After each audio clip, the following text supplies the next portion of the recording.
Sahanavavatu Sahanau Bhunaktu Sahaviryam Karavavahai Tejasvinavadhitamastu Ma Vidvishavahai. Om Shanti Shanti Shanti. May the Lord protect us. May He nourish us. May we acquire the capacity to study and understand the scriptures. May our study be brilliant, and may we not cavil at each other. Om, peace, peace, peace unto us all. Dear brothers and sisters, loving Sai Ram to all of you, we welcome everyone to the Sri Sathya Sai Baba Center of Arcadia. We are now doing the study circle on the Gita Vahini. We'll continue on chapter 11, and the online version, it is page 49. If you have a printed version of the book, it is page 98. And we will start with the paragraph, the mind of the yoga adept. That is the first paragraph. So just I'll briefly recapitulate what we discussed last week. So Swami was mainly talking about how Lord Krishna emphasized dhyana, the meditation, as a spiritual practice. So for that, because all of the people, people do meditation for realizing God, but is also a fashion now for health reasons. So for many of the what are you doing? Meditation. Silent sitting. Silent, yeah, you should better call silent sitting. Because most of the time we are trying to meditate. So people should remember meditation, there are some stages. Yama, Niyama, Pranayama, Pratyahara, Asana, Pranayama, Pratyahara, and Dharana, Dhyana, Samadhi. Dhyana is the seventh stage, right? Yama, Niyama, Asana, Pranayama, Pratyahara, Dharana, Dhyana, seven. Eighth is Samadhi. Once you have that, you are attained complete Samadhi state. So you need to be preparation. So just like somebody asking, oh, I like to do heart surgery. Yeah, just a high school boy. Yeah, you had to finish high school, college, then go to med school, and then you do this general surgery, then go to cardiac surgery, then you specialize, do the residency, then go. Like that, everything there is a thing. Otherwise, you kill somebody and they'll put you in jail if you want to do something like that. Here also, we need to be prepared. Everybody talks about credentials for getting degree, but even spirituality, you need credentials. We talked about it also, Shat Sampati before, how we should develop. So here, for dhyana, so he is mainly Swami. It's a basic, simple things, not a complicated. So like Dukdriksha Vivekam, those are all very complicated Advaitic treatises to read and contemplate. They're good, but not for everybody. But at least this we should have. One is he's telling regularity. You want to do meditation every day, do at 5 a.m., 6, 7, whatever time, or in the evening, one fixed time. That's very important because then your mind automatically thinks about it. Whether you are walking or you are traveling or you work, automatically suddenly the time, because you're so tuned, God reminds you. So you need to have regularity in spiritual practice. So dhyana, try to do at that particular specific time. So if you have that intensity, desire, God will provide. Even when I was in busy practice, I remember, so just when you want like Thursday evening, so things will fall in place. So somebody else says, yeah, board meeting is cancelled, this is happened. You need to have that hunger, giving high priority to God. So one is discipline, to regular timing. Second thing is yuktahara viharasya yukta chestasya karmasva. That is also we talked about it. So is moderation in eating, not too much, not too little, and sleeping, not too much, not too little, and work, not too much, not too little. So everything is middle path. So yukta ahara viharasya. Yukta chestasya karmasu. So that is what he said. You need to practice that if you really want to focus. Because if you have too long hours you work, and then you want to do meditation, you will doze off, you will sleep because your mind, or you are agitated. Same thing if you are didn't eat at all, you are too hungry. That is why I said people fasting is good as a practice, but not too much fasting. You will be thinking about your hunger, pain, rather than about God. Ultimately, the whole purpose is to be able to think about God. But if it is prevents you, so just we should not become ritualistic. Oh, I will do fasting, or I will do. Good to have discipline, but not by itself. It is not good practice. So that is another thing he says you need to practice. And third is he was talking about nishkama karma. So just you need to, whatever action you do, you dedicate your actions to God. And fourth important thing is get rid of this is that is the most difficult, all the 6 enemies. What is it? Kama, Krodha, Lobha, Moha, Mata, Matsarya. Desire, anger, greed, attachment, pride, and jealousy. We need to constantly, it is not easy. So, because get angry is not only just getting angry, but the feeling of anger. One of the devotees was sharing, a professor from Anantapur. She was very good devotee, but Swami called her and was talking to her and said, "You have a problem with the anger." Her mother said she doesn't get angry. She never exhibits, at least. No, Swami doesn't get angry. She is very good girl. She was trying to justify mother. Then, then Swami asked, "No, let her answer that. Do you get angry?" Swami, I get angry. But when I get angry, I don't shout at people. Because you said when you get angry, look in the mirror, you see you look so bad, at have a glass of water or walk away.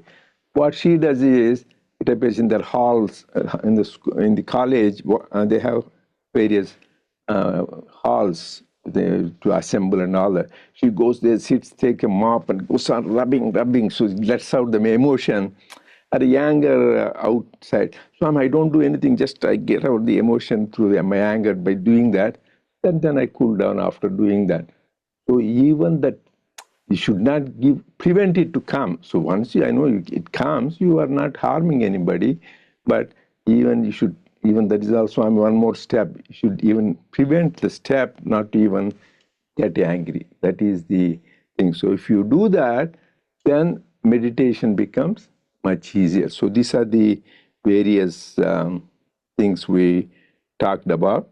So important is discipline, getting rid of these negative tendencies, and then you do the dedicating all actions to God.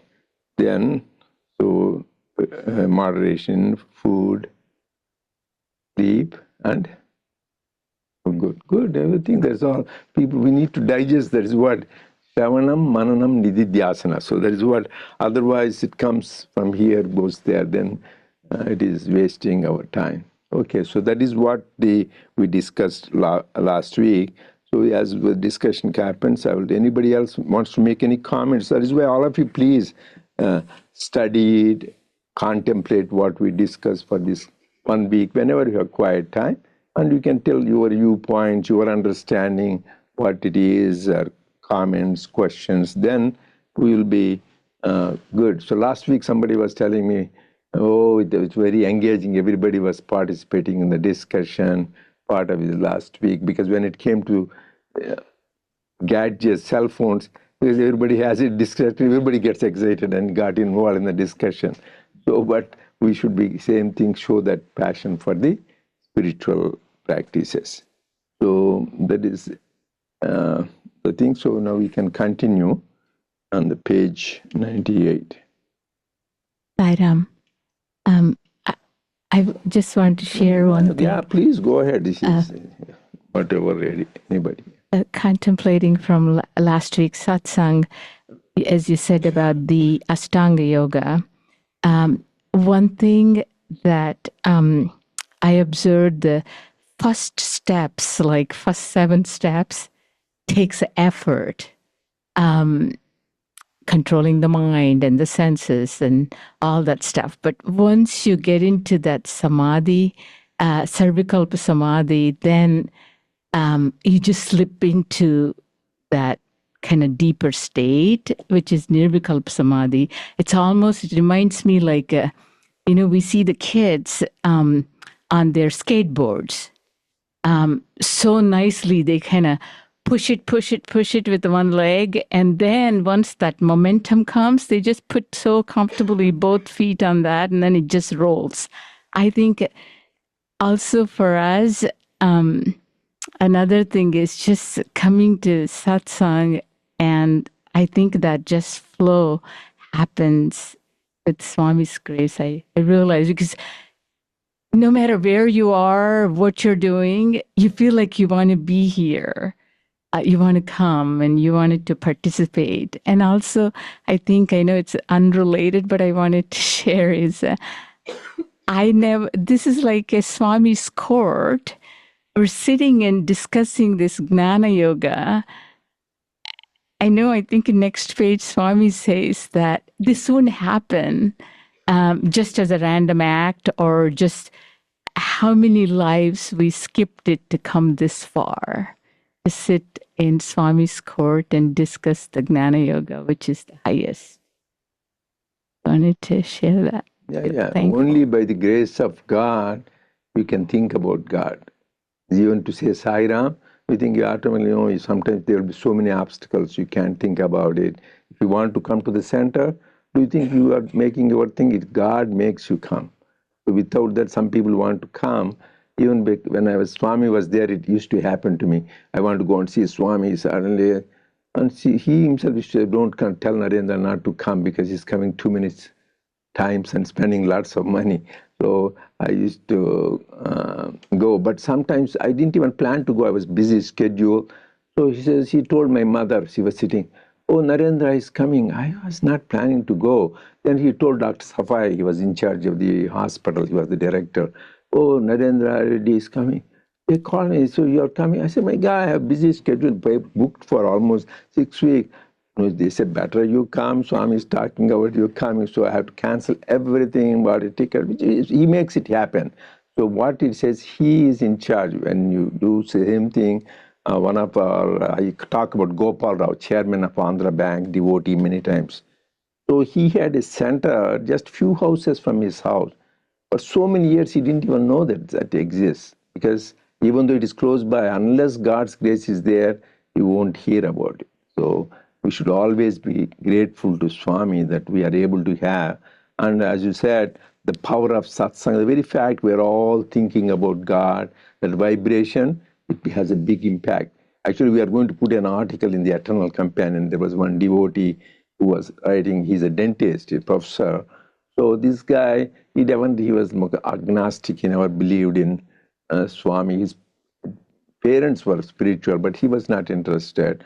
So his wife wanted to put picture of Shirdi Baba in the altar. He was, no, you cannot put that. Then subsequently, but inside she was praying. Then they had a child. That is when your challenges you like. We had a problem with speech difficulty she was having, that boy.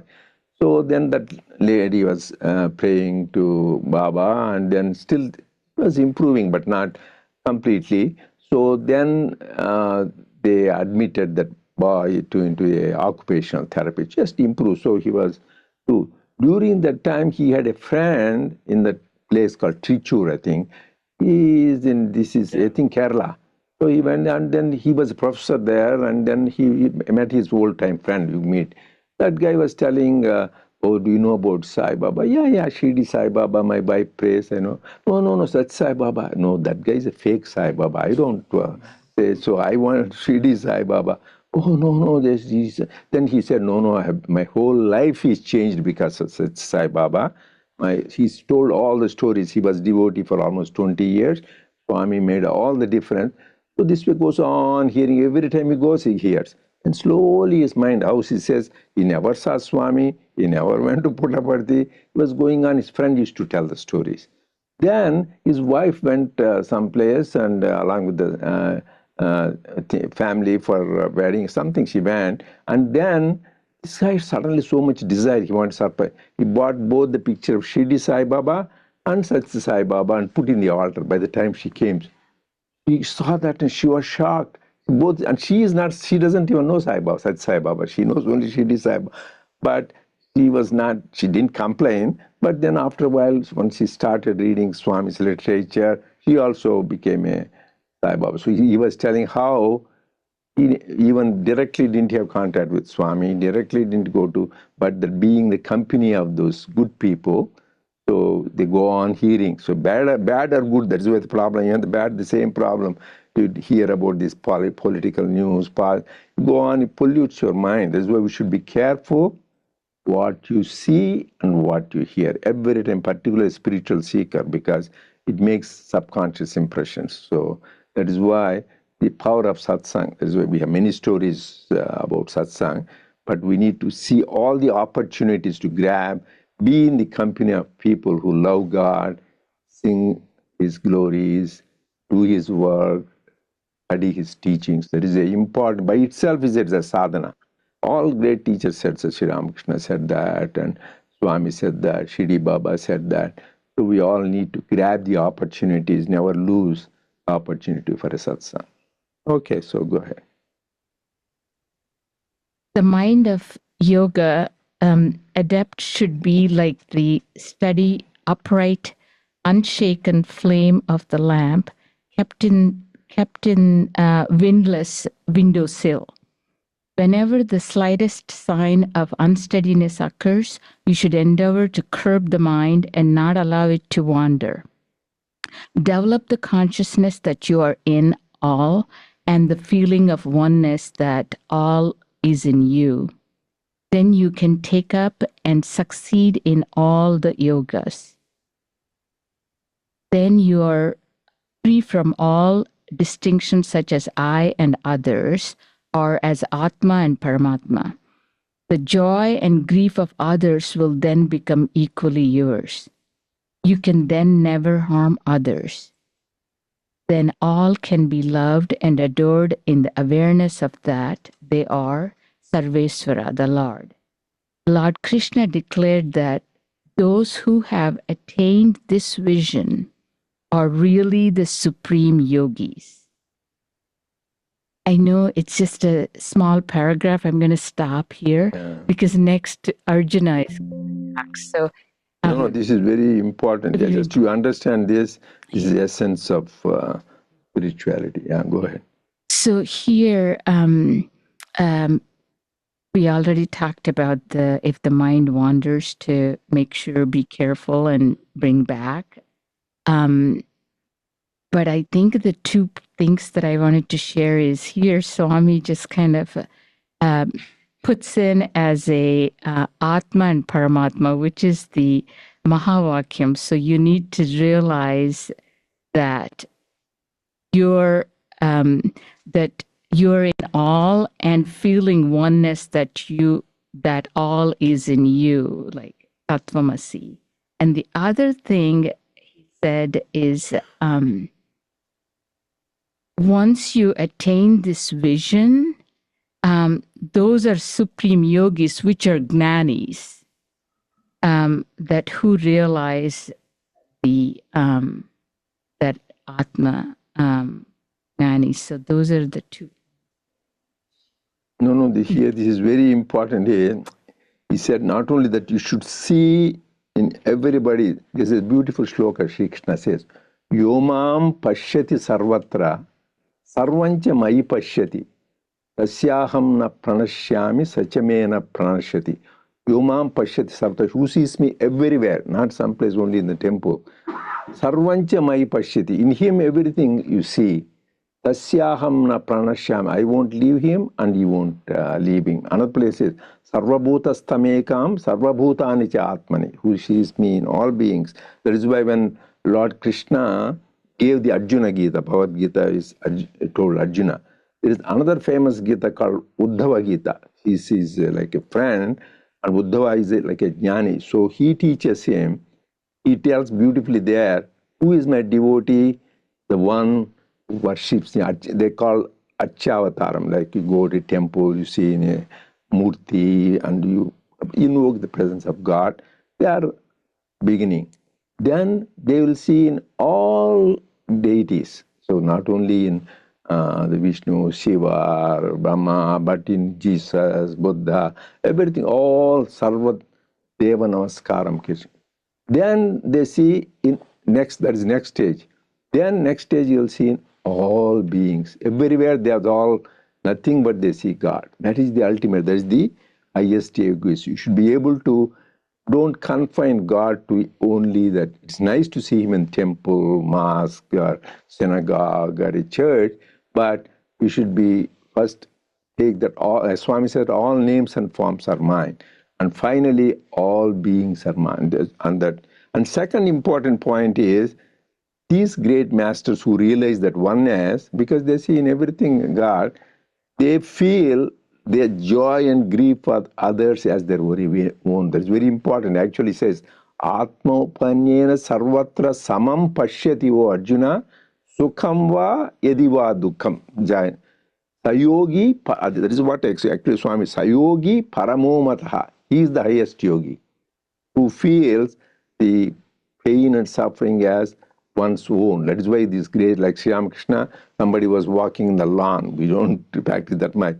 So somebody walking on my chest, because we think just it is the lawn. So they feel identity with all the creation. Like I told Swami one time, somebody was forcefully putting water on the cement. Oh, who is doing that? Hurting. So to be able to see that divinity in everything, that means you should be so gentle to all creation. That is the thing. In which case, you share with everybody. Like this also I heard just students was telling, so not student, but senior devotee. So he was only 12-year-old boy. Swami called the interview. So Swami used those days it's like that, and so much halwa comes.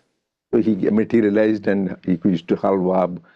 Thinking about it, you feel like eating laddu, bundi, all those things. So he gave and it full in his hand. Then Swami said, "What will you do?" There were about 10 people in the interview. I will go and give you to each. Oh, very good. Go and give. So he went on giving everybody. And by the time he came to it, it was empty. He said he didn't have anything.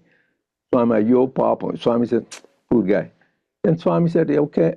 And then the whole thing appeared in his hand. So because he gave, so the whole thing appeared without Swami saying. So when you give, because giving is receiving.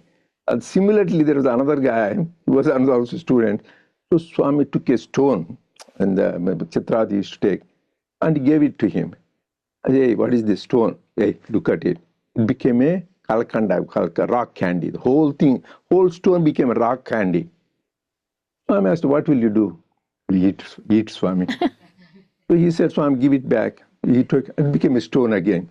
Because this guy was so self-important. So the lesson, to share, God gives you back. So you should feel that you are for all people. That is the beautiful. So feeling the thing and sharing, caring, love. This is the whole thing. That's what, when you see that identity, naturally it comes. You don't need to force yourself. So that is the cute stories. Actually, the divine grace you sometimes see in unexpected places. I went to distribute with everybody from Finland the food. I was there on the street in Riverside, and the other guy, Seishu, he was driving, and I was there with him, and he took me. He saw one guy, and he said, we gave him the food.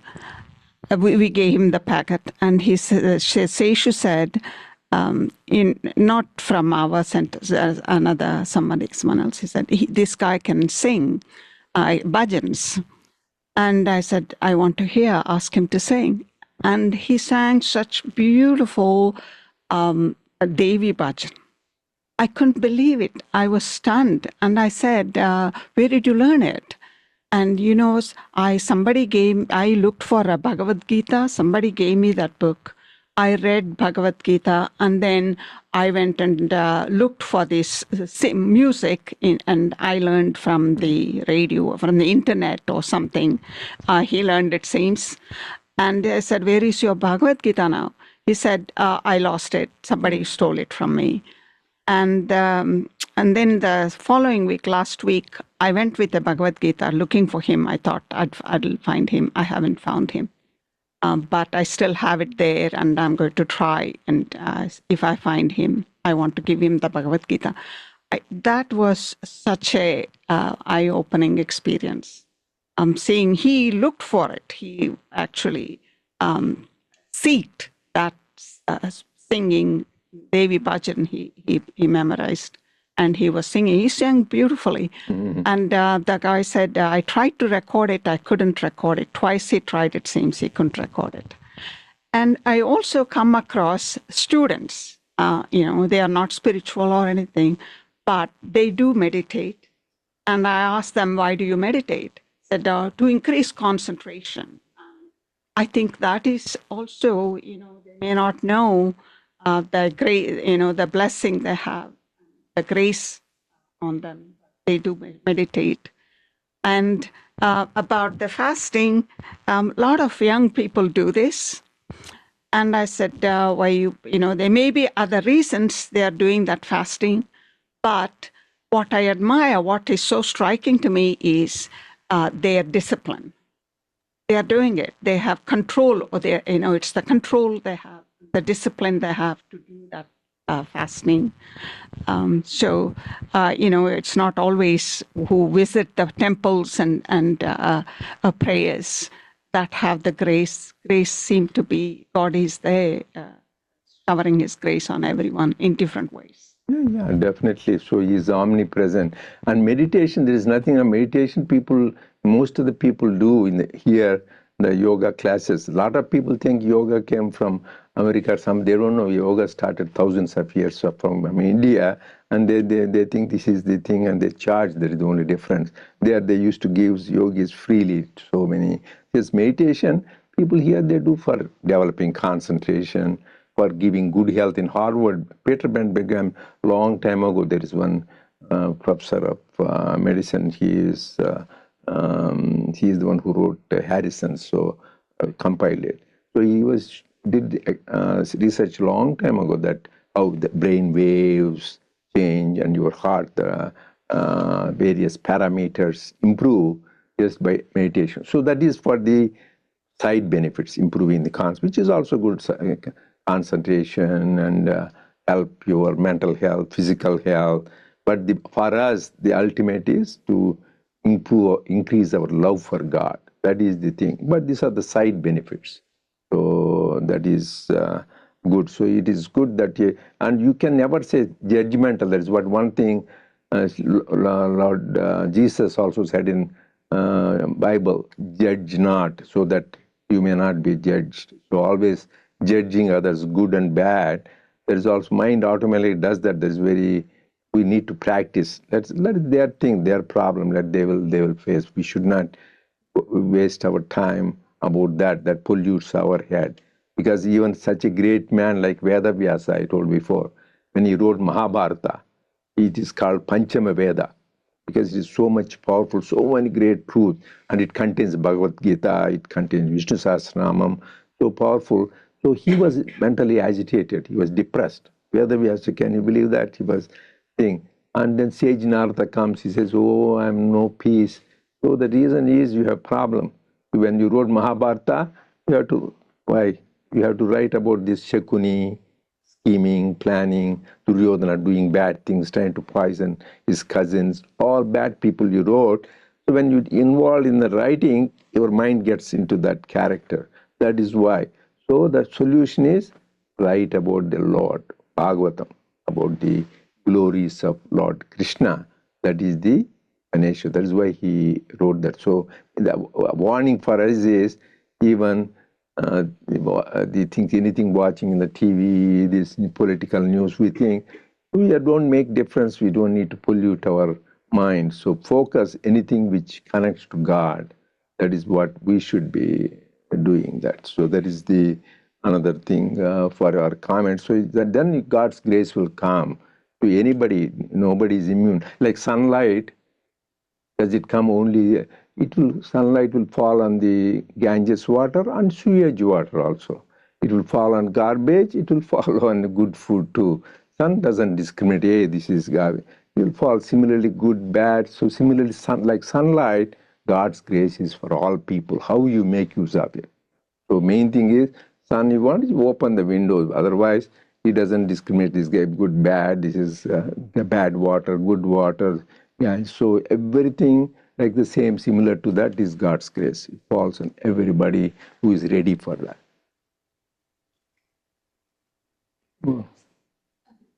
Meanwhile, Arjuna is beset by doubt and he asks for some elucidation and explanation so that he may get convinced. Krishna, all that you have been telling me is very pleasant to hear, pleasant to the ear, and I can well imagine that it must be source of ananda to those who attain success. But it is so difficult, beyond the reach of all. The yoga wherein everything has to be realized as equal, samatvam, equanimity, is fraught with obstacles even for the fully equipped sadhaka. What then am I to say to people like me who are common aspirants? Is it ever possible for us? Krishna, is the mind so easily controllable? Alas, even an elephant can't drag as the mind does. It is the nursery of waywardness.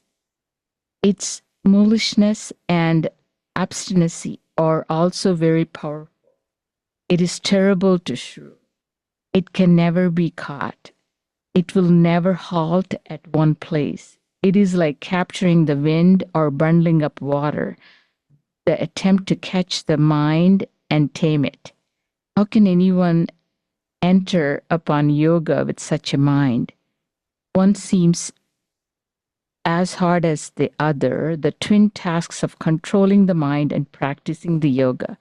Krishna, you're advising an impossible task beyond the capacity of anyone. And now the Lord Krishna starts. The Lord broke into smile on hearing these words. Arjuna, you have described the mind and knows its nature very well, but it is not an impossible task. The mind can be mastered, however difficult the task might be, by systematic practice, abhyasa, and by relentless inquiry, vichara, and detachment, vairagya, and the mind can be mastered. There is no task that can be accomplished by steady practice. Place faith in the Lord and practice with the certainty that you have the power and the grace, and all tasks become easy. Therefore, No, you can stop there because those two are connected. Right. He's asking a question and Lord Krishna answered, and then we can continue that next. This is important, these two slokas.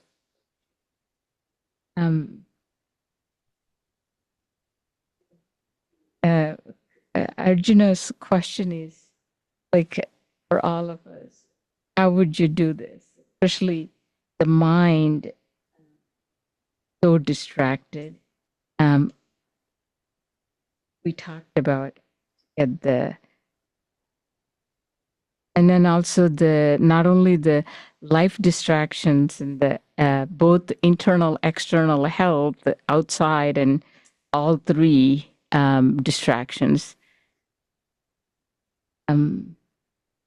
But I think the Lord Krishna talks about primarily the three important things here: that consistency, systematic practice, abhyasa, which we talked about, and then that true intense desire to have that inquiry, vichara, and the detachment, vairagya, with that, you can master. And I think these three also attach to that nishkama karma we talked about. If we offer our actions to that Iswararpita buddhi, then this is possible. Arjuna is not an ordinary man. Right. He's a great warrior. He is not. So he's so humble. Says, "Oh, how can I control?" Because he is the very name Arjuna means pure, and also he's also called Savyasati. He can shoot the arrows with either hand. Yes, and also he is known for one-pointedness. We talked about, and of all the things Drona chose him, we talked because he has that one-pointedness. Even when he wins Draupadi over, he could shoot, seeing the reflection. He has that one-pointedness, and he has attained Pashupatastra. He has so many things to have. For him to say, "Oh, it is," to show that it's not ordinary. He says, "Mano durnigraham chalam." My mind, manas, durnigraham chalam. Chalam means it's fickle, jumps here, there. So mind is always going here and there. And durnigraham, that means very difficult to control. Nigraham means control. So not only durnigraham, very, very difficult to control, and also it is very fickle, turbulent. My mind is turbulent, fickle, and difficult to control. What to do? Please, I can hold the air in my hand. Can you? You can. But I can't control this mind. Then Lord Krishna, this is the answer. So we should always memorize almost this. Asamshayam Mahabahu. No doubt, Arjuna. Mahabahu means very valiant one, hero. Mano durnigraham chalam. He agrees what you say. You are right. Very difficult. Abhyasena tu kaunteya vairagyena cha gruhyate. So by constant practice, anything by constant practice, it goes there, again bring it back. And vairagya. These two things, you can attain the control of the mind. Vairagya means you should have dispassion for the worldly things. You can't say, so I go for partying, I go for gambling, I go for watching movies, gossiping, and still able to control. It cannot happen because all those things will come to your mind. So you should be, you face the facts. You can't less, as she said, Swami said, Rama and Kama cannot go together. When there is Rama, there is no Kama. When there is Kama, there is no Rama. That is why even Mother Sita, she left everything to follow Lord Rama, right? To the forest. She went through all the difficulties. When did she lose Rama? The minute she had desire for the golden deer, she lost Rama, so she is gone. So that is why even such a mother, just to set an example, she is above all that, but to show that she gave up everything to follow Rama, but the minute your desire came, when the Kama came, Rama gone. So similarly, this abhyas constantly to the vairagya is important because mind always takes us towards the sense objects. So it should be very important, the vairagya should everything, but so does it take me towards thinking God or away from God? Everything, thoughts, words, deed, then we'll progress. And for that, it doesn't happen overnight. Over lifetimes, we have vasanas. So you need to constantly practice. Constant practice, that is very important. No, the Swami's discourse, Swami nicely describes about this. He says, the moment Sita had the desire of this golden deer, the deer left. So he used to nicely pun with the words, the deer Rama left. The most important thing is that the mind we always talk about many times, and the whole time here coming here and we also talking about it. Also, when we are here, when we are listening to everything, suddenly the mind goes here and there and all those things, trying to again put back. So it is that constantly present, constant presence, that what is happening here, and I have to be connecting, and I have to listen and then assimilate everything and I digest it. So I know it's a constant, but that's why we come again and again. We Punasharana, again remember that, and when we are doing together, that helps also, because many times we might forget, the other person will help you remember that. So it is a for reinforcing. So reinforcing. That's why today everybody practice. Krishna says at the end of the bhajan, let us practice 1 minute of silence.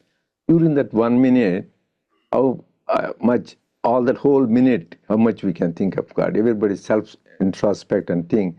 I think the whole minute I'm spending thinking about God, or during that time, it goes someplace. That itself will be test. It is only a minute. Another thing he told is, Arjuna is not an ordinary person. We all know how much he has accomplished and all that we know about. But again, if even for Arjuna it is that difficult, who are we? That's another thing to compare ourselves. The more little we go and think of ourselves, that also helps us to connect, because that's most important thing is, because of this ego that we get distracted as well. So we try to little ourselves. That also helps. So that tells that how we can practice. A lot of practical points that Swami has made. Main thing, all very of clear. you contemplate. Sairam, can you hear me? Very well. Yes. Can you hear me? Okay. Sairam. I think one of the things in Bhagavad Gita is that with dhyana, with repeated dhyana, you really attain this peace and this harmony. I think, we've been kind of talking about different things, and that's a lot of what even Swami writes here, that Lord Krishna is sharing with Arjuna. But the purpose of meditation is to truly be at peace and recognize the oneness that we have, and that peace should come regardless of what's happening in our outer environment. So for Arjuna, I think in this battle where he is, this is such a nice guide for him that Lord Krishna is giving, because there's so much conflict and chaos in his outer environment. But then because he's able to have that one pointed focus, he has that ability to attain that peace. Yeah, he's got disconnected. Encounter. Yeah, a good point. Okay. So anybody else has any comments? Anyway, otherwise we'll continue next week. Bye, Ram.